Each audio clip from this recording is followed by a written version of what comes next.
Sarah, good to meet you. Thank you so much for coming on the Responsible Supply Chain Show. My pleasure. Lovely to meet you. All right, so where are we catching you? Where in the world are you today? I'm in Brooklyn, New York. Yes, and this is my I teach at Rutgers Law School in New Jersey. If I was going to college, what class would you suggest I take of yours?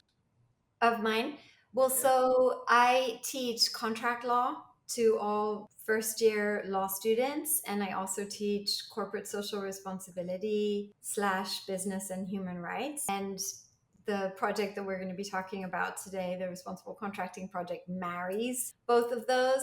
So if you were one of my students, I would say take both. Let's just bust right into it. You don't have to be teaching at Rutgers to know that supply chains are complex, volatile environment that we're currently living in. What are the biggest risks companies need to be aware of right now when it comes to their supply chains? Well, what we look at with the Responsible Contracting Project is we're really looking at risks related to people and planet. So, workers' rights in particular, and environmental impacts that adversely impact on workers and their communities' human rights. I think companies are already paying more attention to today, especially actually in contexts that we might not associate with elevated human rights and environmental risks, like, for example, tariffs, which are things that we think about just happening economically, but actually they have a massive impact on the human rights and environmental performance of the supply chain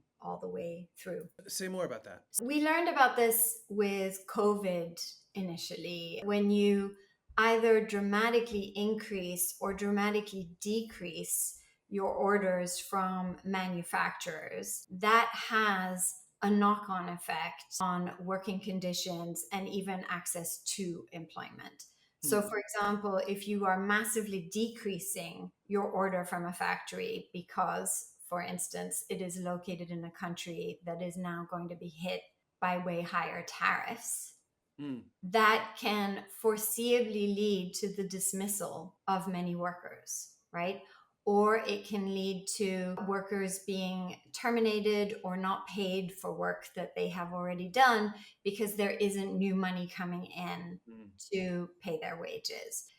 Conversely, if you massively increase your requirements from a particular manufacturer because they are located in a country that has lower tariffs, then you run the risk of encouraging the manufacturer to work their workers excessive hours, not give them appropriate breaks, not ensure the adequacy of safe and healthy working conditions. You might even be contributing to a situation where the supplier is having to hire, recruited labor where they're paying recruitment fees that are in excess of what the buyer actually would allow. So there are all these knock-on effects that result from things that just seem like they're about money or they're just economic in nature, and you make a decision by a company that might seem very sensible. Oh, higher tariffs, I'm going to go to a different production country with lower tariffs. That way I take less of a hit and I don't have to pass on as much of the hit to consumers. Actually, there's this whole other area of risk that is operating beneath that economic decision that is really important for people and planet. Okay, so what you're saying is trade volatility is bad for people and planet. Can be. Can Yeah. be If bad. it isn't managed appropriately. A lot of companies, brands used clauses in their contracts that are called force majeure clauses, which are basically like act of God clauses, to cancel orders, to justify the cancellation of orders overnight. Sometimes for orders that the manufacturer had already started working on, sometimes for orders that the manufacturer had already completed, sometimes even for orders that the manufacturer had completed and shipped to the brand's country. And these types of, cancellations without considering, okay, well, what is the impact going to be of that on workers, are really dangerous because it pushes the supplier into this very difficult commercial situation where they may not be able to pay the workers for work that they have done because they were waiting to get paid by the buyer to then pay the workers. Or you just have to shut down your doors because you can't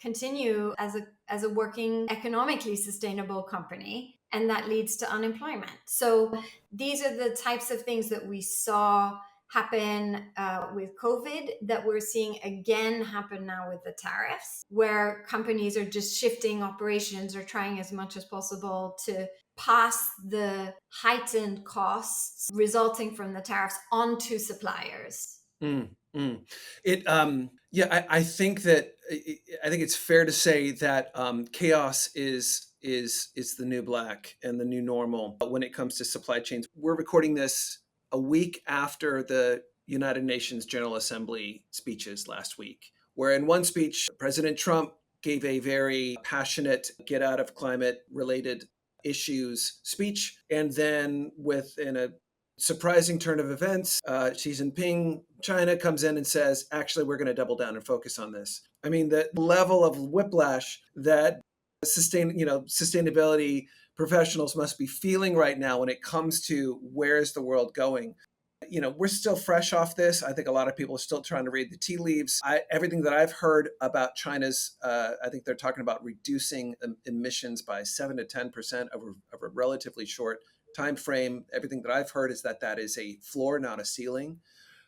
What can come with all of that, and with all of the tariff-related events that have happened since those speeches? What guidance can you give supply chain professionals and procurement professionals that are having to manage their priorities? Yeah, it's such a good and rich question. I think, the chaos is the new black. I really like it, and it's useful. I think that the part that is really relevant of that for me is that it's the new black. So we're operating in a context of tremendous uncertainty. We're operating in a context of great instability and volatility, as you say. So then what can we do as sustainability minded people in and outside of corporations to help inject a modicum of stability into this very unstable situation?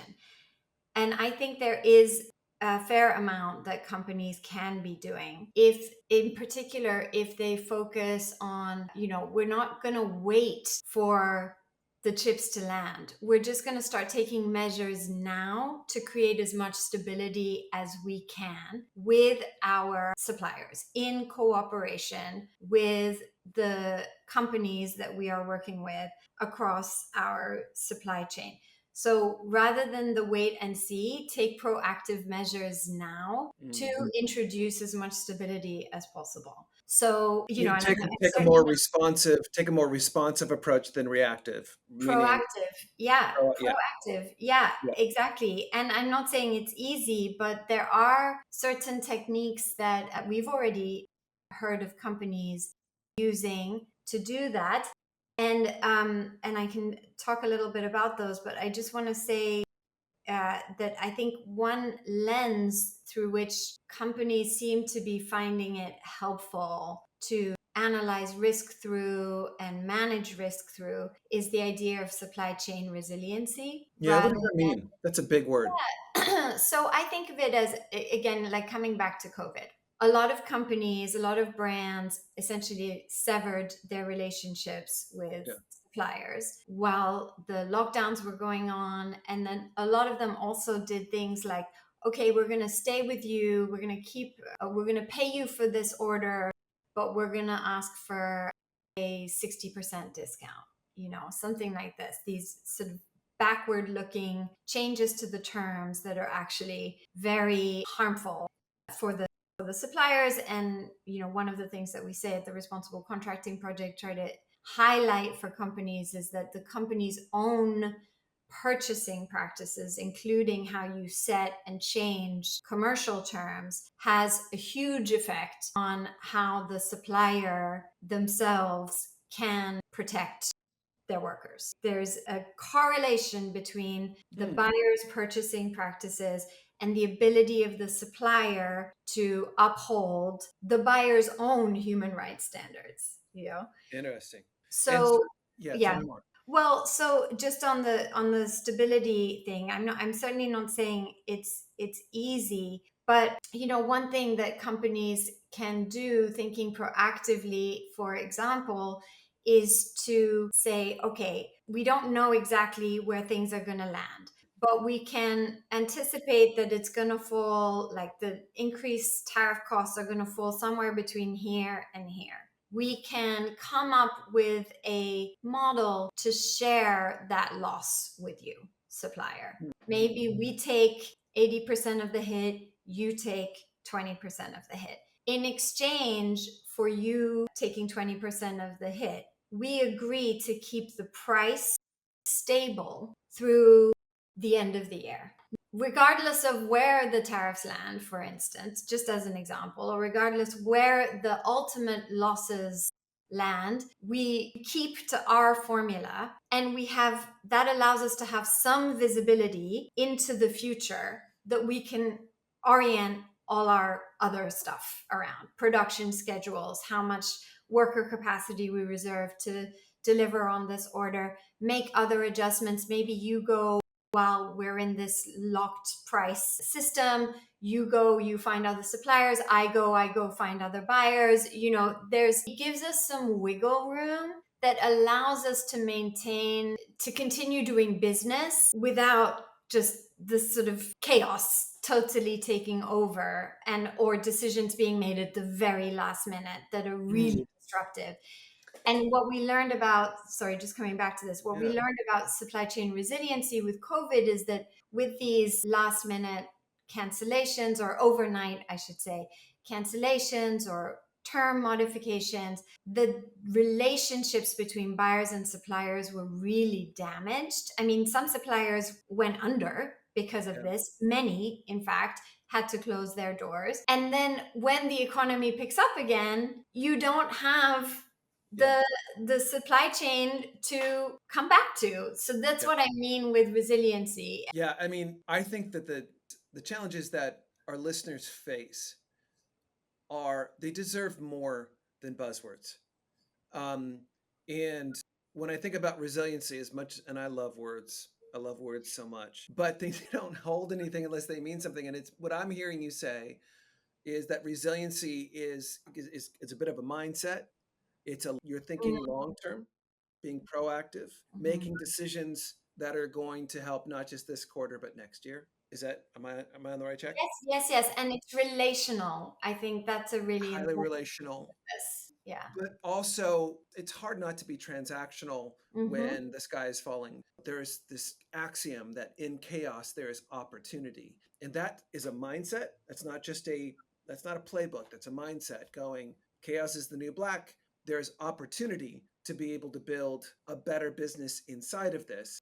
And that sounds like that's how you're guiding companies around resilience is thinking long term, build bigger relationship or better relationships. Is that correct?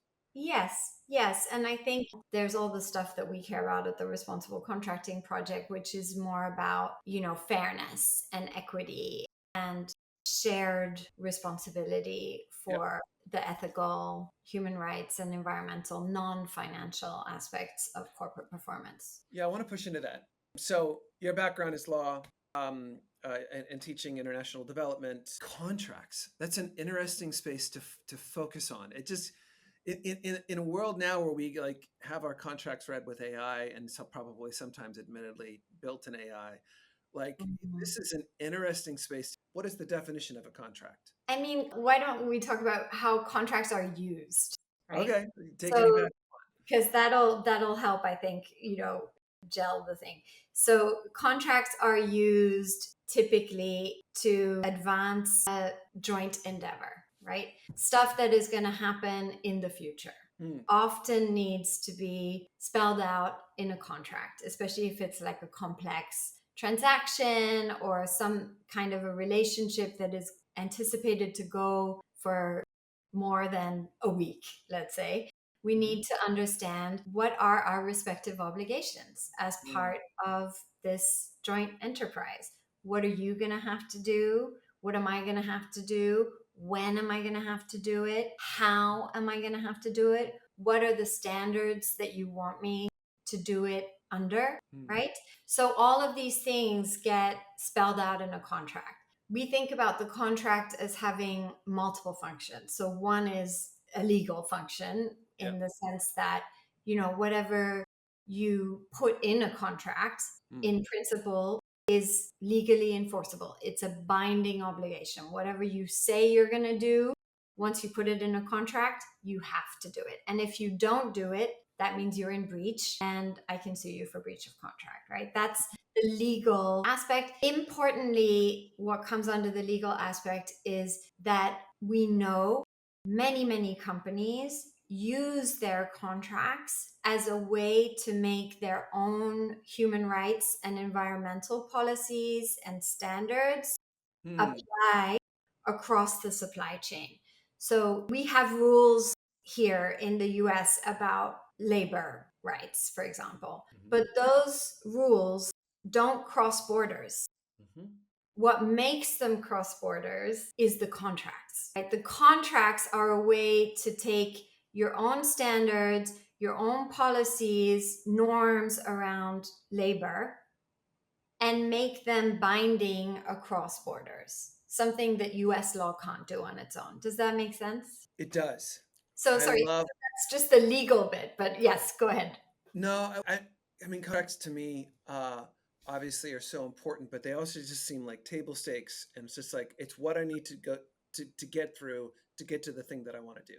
And Right. I think it's such an interesting turn to like go back and go, no, no, no, this is the fulcrum with which we flourish is a contract. Flourish as partners, but it sounds like flourish as people, as a planet. You're obviously onto something. I love when people say something, forgive me for saying this, something so boring, contract. It's totally fair. And like dive into it and like, well, let's be fair, supply chain contracts, couldn't be more boring than that. I know, And we're like trying to make make them exciting. well, Yeah. that's why we're here. This is Yeah. what we're trying to do here, you know. And you're obviously onto something. Your business named your company as 100 top innovators. Well done Yeah. on that. So You. you're innovating in a space that is, arguably quite boring. And it sounds like one of your leading principles is shared responsibility, which I'm really Yeah. interested in hearing more about how the responsible sourcing, responsible Contracting contract. project. Sorry, I have a lot of responsible stuff in my head. Tell me more about how you're helping companies with shared responsibility. That's also a big term. Sure. So, one just small correction is that we are not a business. We're a Okay, nonprofit initiative that lives inside my law school, Rutgers Law School. perfect. And so, part of why that's important is because our mission is to drive improved outcomes for people on the planet through better, more responsible contracts. And Mm, one of the ways that we do that is we develop tools like model contract clauses, codes of conduct, guidance on sector specific and pan industry responsible contracting. And we make all these tools available open access. So awesome. on our website, responsiblecontracting.org, you can see our whole toolkit. And that's our contribution as a nonprofit into this space. Very cool. And as you say, it feels quite niche, like the contracts, like ugh, not very sexy. But actually, we have found that across the board, especially the larger companies, do use contracts to implement their human rights and environmental standards across their supply chains. Because, as we were saying, contracts are kind of, you can think of them as the legal links of the supply chain. We have other links, but the contracts are the ones that sort of make the obligations binding across borders. So contracts can be drafted in a way that promotes transparency, trust, collaboration between the parties, but they can also be drafted in a way that promotes adversariality, transactionalism, and opportunism, and in fact, deception between the parties, where you're setting them against each other in some way. And what we really want to put forward with the responsible contracting project tools is a model of contracting that promotes the first kind of relationship, a trusting, collaborative, transparent, mutually respectful, and beneficial relationship. And most contracts, unfortunately, are drafted more along the second model of adversariality. Yes, I've seen some of those. I've signed some of those. But I like this idea of shared responsibility as a guiding principle. Resilience is a big word. Responsibility is a big word as well. It's kind of a buzzy word. And to borrow a President Reagan trope, we have to trust but verify. It sounds like the contracts are the first part of that. We have to have some type of agreement that we are going to trust each other across and believe that you're going to bring the quality, the why, what, and when, where, how of a contract on both sides. Increasingly, companies are putting burdens on suppliers that they need to be responsible for things that just is getting further and further out of their control, like their sub-suppliers, right? We're seeing more and more regulations saying you need to understand your supply chain and all the rest of it. How does that shared responsibility spread throughout the supply chain? And when you only have a contract with your tier one, but you don't have a contract with your tier two, how do you guide companies with those challenges? Yeah, thank you. Just at the tier one level, what we see very often when it comes to human rights and environmental obligations, because that's our focus, right, is that the contract will be set up in a way where the buyer essentially puts all the requirements, all the obligations relating to human rights and the environment onto the supplier, and makes the supplier often solely responsible for covering the costs associated with upholding human rights and environmental standards. So you'll often see at the top of the contract, the section of it that talks about environmental and social ENS matters, that supplier guarantees that it is in full compliance with our supplier code of conduct. And supplier understands that if there is any non-compliance with our supplier code of conduct, that constitutes a material breach of the contract that gives us the right to immediately cancel orders, suspend payments, and even terminate the entire contractual relationship. That type of provision, which we see, so often, whenever I talk to companies and I show them an example clause like this, and I say, does this look familiar? Everybody's like, yep, that's what we have. That type of clause where you're expecting perfection and full compliance now, before, always into the future. There is no child labor, there is no forced labor. All the workers are paid a living wage, a minimum wage, if not a living wage. Conditions are safe and healthy. There's no gender discrimination. Just go through all this. And the supplier guarantees, that is the contractual obligation. That's the contract, yeah. Full compliance with this. This type of setup actually is really ineffective. It seems sensible. You're like, oh, well, the supplier is closer to the problem, so I'm just going to make them take the responsibility for all of this. It seems sensible, but it's actually really ineffective, because if you are a supplier and you have this kind of a clause in your contract, and you know that at the slightest deviation from the code, you are in material breach and something bad happens, are you going to tell your buyer? Right. Of course not. Of course not. So that's not an optimal way to share responsibility. No, it isn't sharing at all. It's shifting. It's putting it all on them in a way that is actually encouraging them to hide problems. Yeah, we always say, ask a dumb question and you're going to get a dumb answer. And that's where, honestly, the reliance on supplier self-disclosed questionnaires and in many cases, site audits, that we've over-indexed and over-relied on these being sources of truths, which I understand it's all we had for a while.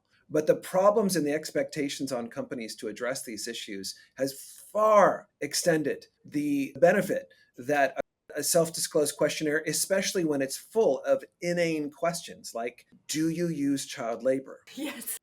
I mean, the only way Who you're is going going to to be answer like, that question, yes, is if you didn't read it in the language that you're. I mean, it yeah, is.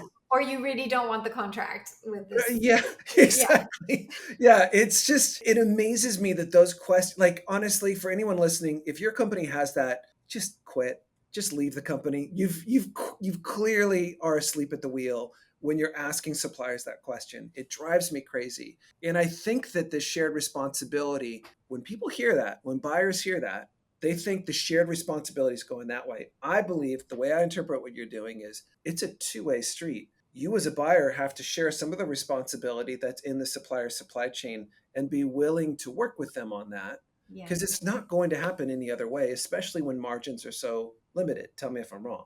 No, that's exactly right. I think one thing that I'm becoming clearer on as I do this work is that this expectation of perfection is something that we really need to move away from in the contract, but also as a society. You know, that as a global society, that perfection is it's just unrealistic. Especially we're talking about human rights and the environment. There's always going to be problems. There are problems. Of You know, we course. have seasonal workers. There are problems with that. You have a gender pay gap. That's a human rights issue. Of course, we have that rampantly here. You have all kinds of discrimination here. So we know even from here that perfection is not a realistic expectation. Why are we putting it in our contracts? Why are we putting this expectation on suppliers operating in countries that have even less infrastructure than we do? It just isn't, it doesn't make sense. And I feel like companies that we pay attention to here, American companies or companies that are incorporated overseas but sell a lot of stuff here, they are constantly telling us we can't be perfect, we can't be perfect, and No. yet they expect.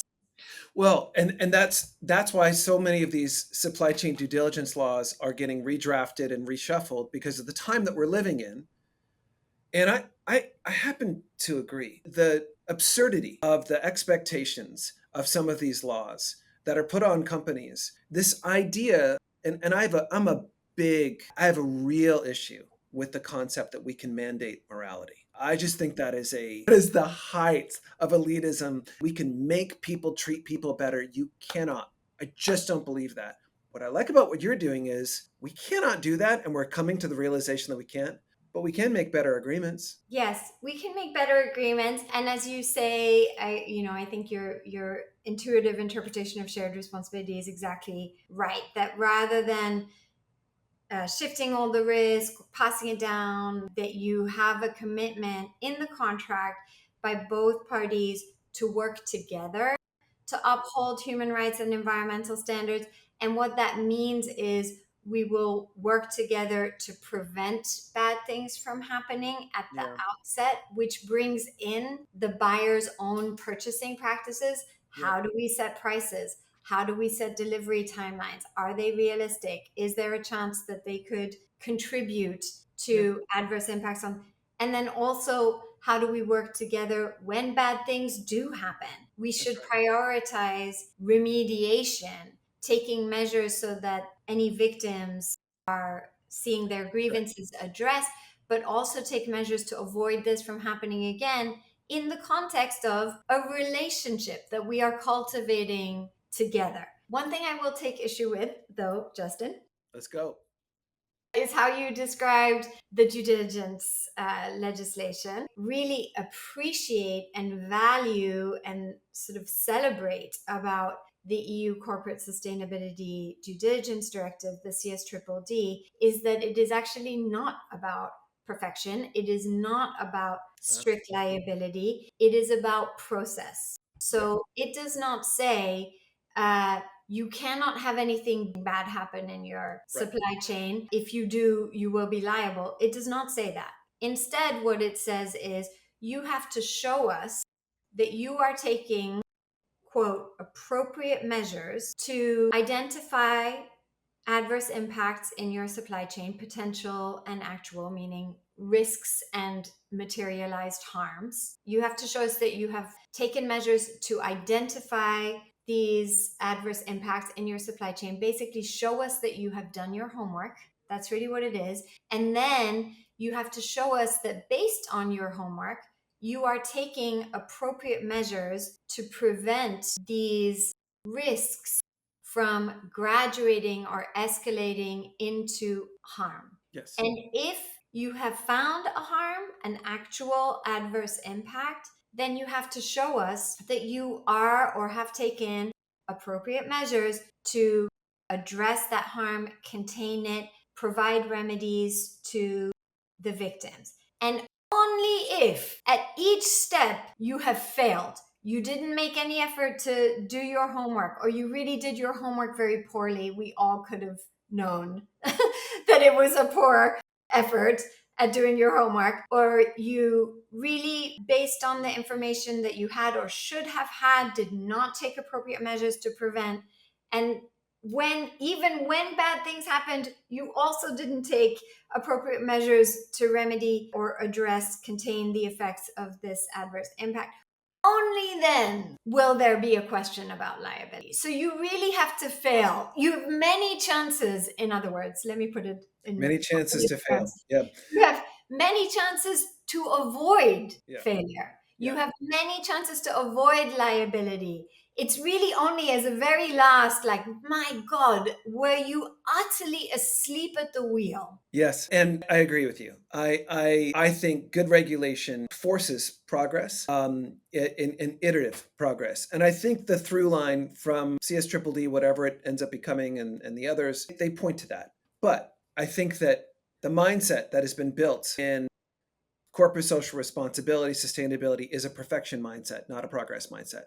And so it is some of the ways and the ways in which companies have built their contracts and have built their processes are built on Mhm, perfection and mhm. obfuscating or shifting responsibility, not sharing it. But my hope is that these laws create, kind of normalize, that supply chains get more transparent, more shared responsibility, greater collaboration over time. And one of the things that we have to do as a company every day is try to be a procurement whisperer and say, you're not perfect. You never will be. Your supply chain will always have challenges on any given day. And none of that is your complete responsibility. Your responsibility, according to law, is to get better. And our job, Mhm. it sounds like your job as well, is to help you do that. Give me one clause that you wish every company had in their contracts with their suppliers. Human rights and environmental risks. Mm. So that's one thing. So with that in mind, the clause. So we have three sort of principles that we ask companies to really check alignment of their contracts with. The first is that rather than having one-sided obligations that put all the responsibility onto the supplier, you have a commitment by both parties to work together to carry out ongoing human rights and environmental due diligence, right? Identify, prevent, address, and remedy adverse impacts. The second principle, which we think is also very critical, is that the buyer commits to engage in responsible purchasing practices, to review their own purchasing practices, to ensure that how they're setting prices, timelines, forecasting, all of this does not contribute to adverse impacts down the line. The more commercial pressure you create on the supplier, the more likely that the pressure will be passed on to workers and the planet. And the third core principle is to place remediation of human rights and environmental impacts ahead of traditional contract remedies like suspending payments, canceling orders, terminating the contract. And if you realize that you do need to exit the relationship, it should be only as a last resort because you've realized this is just a bad supplier. Yep. I cannot remediate anything. We're not going to fix these problems. This is just, it's just sticking around is making me complicit Yep. in human rights abuses. In that case, so exit should be a last resort. But even then, it should be pursued in a responsible way, meaning you give notice, you take measures to assess what are the impacts going to be of my exit, and take measures to the extent possible to mitigate those impacts. Agreed. Provision. Yep. Brilliant. What a wealth of information you are. I know that our listeners are going to want to hear more. Where do they go? Where do they find you? Our website, responsiblecontracting.org. Perfect. I would love to go and learn under you, but I feel like I already have. On as a guest speaker. Happy to. Happy to. Thank you so much for coming on, Sarah. Appreciate your time. My huge pleasure. Thank you.